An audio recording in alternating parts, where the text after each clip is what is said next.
Hello student, इस video के अंदर हम एक्सरसाइज 2.2 का क्वेश्चन नंबर 9 करेंगे। ध्यान से देखो।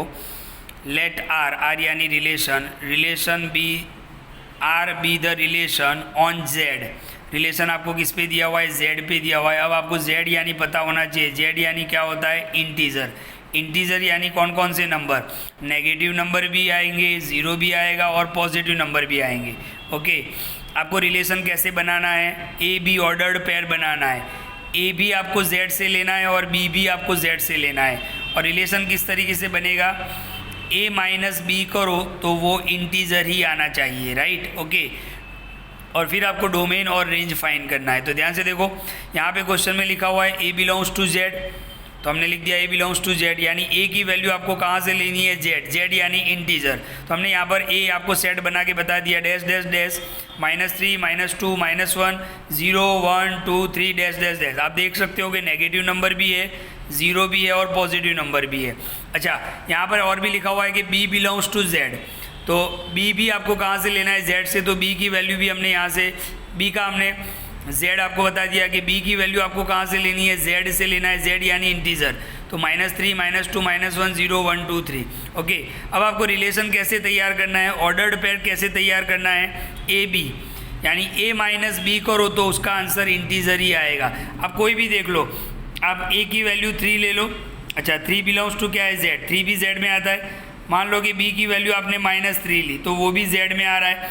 अब आप a माइनस बी करो तो देखो a की वैल्यू कितनी है? 3, फिर ये माइनस, और b की वैल्यू भी कितनी है? -3। तो ध्यान से देखो, माइनस माइनस क्या हो जाएगा? +3 = 6। अच्छा, ये भी क्या है? ये एक इंटीजर ही है, तो 6 भी इंटीजर है, यानी कोई भी आंसर आएगा वो इंटीजर ही होगा, राइट? तो इस तरीके से आपको करना है। तो मैंने यहाँ पर रिलेशन बना कुछ इस तरीके से बनाया है कि a माइनस बी क्या आना चाहिए? इंटीजर। मान लो कि a की वैल्यू मैंने -3 ली, b की वैल्यू मैंने -3 ली। ओके, अच्छा, a b दोनों आपको कहाँ से लेने हैं? z से ही लेने हैं। तो -3 भी z में आ रहा है और -3 भी z में आ रहा है। तो a की वैल्यू -3, फिर ये माइनस, b की वैल्यू -3, माइनस माइनस प्लस। तो -3 + 3 क्या हो जाएगा? 0, और 0 भी क्या है? इंटीजर ही है। हमारी कंडीशन क्या है? a माइनस बी करने पर आंसर क्या आना चाहिए? इंटीजर। तो 0 भी क्या है? इंटीजर। फिर हमने a की वैल्यू 1 ली, कोई भी वैल्यू आप ले सकते हो लेकिन वो z में होना चाहिए, राइट? a की वैल्यू 1, b की वैल्यू -1, तो a की वैल्यू 1, फिर ये माइनस, b की वैल्यू -1, माइनस माइनस प्लस। 1 + 1 कितना हो जाएगा?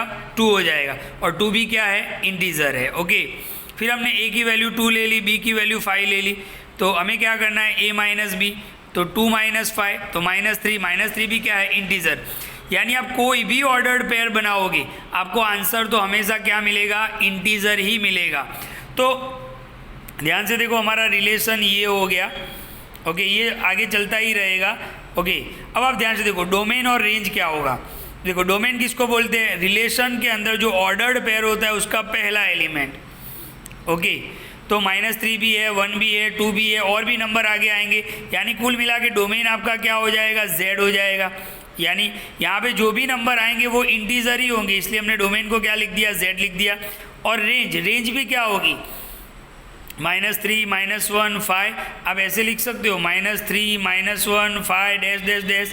तो ये भी क्या है? z ही है, राइट? तो रेंज भी क्या हो जाएगी? z ही हो जाएगा, यानी डोमेन भी आपका z और रेंज भी आपका z। क्योंकि आपको यहाँ पर करना क्या था? a माइनस बी करो तो इंटीजर ही आएगा। तो मैंने कुछ एग्जाम्पल आपको बताए। इस तरीके से आप बहुत सारे नंबर ले सकते हो, लेकिन बहुत सारे नंबर लेने की आपको ज़रूरत नहीं है। 2-3 ऑर्डर पेयर आप बता दो, फिर डैश डैश डैश कर दो, फिर आप चेक करो डोमेन, तो डोमेन भी z से निकलेगा, क्योंकि -3 1 2 ये सारे नंबर कौन से है? इंटीजर तो है, और इंटीजर को हम क्या बोलते हैं? z। तो डोमेन भी आपका z हो गया और रेंज भी आपका z हो गया। तो ये था हमारा 2.2 का क्वेश्चन नंबर 9। ओके, तो इसको भी आप नोटबुक में लिख लो और तैयार कर लो।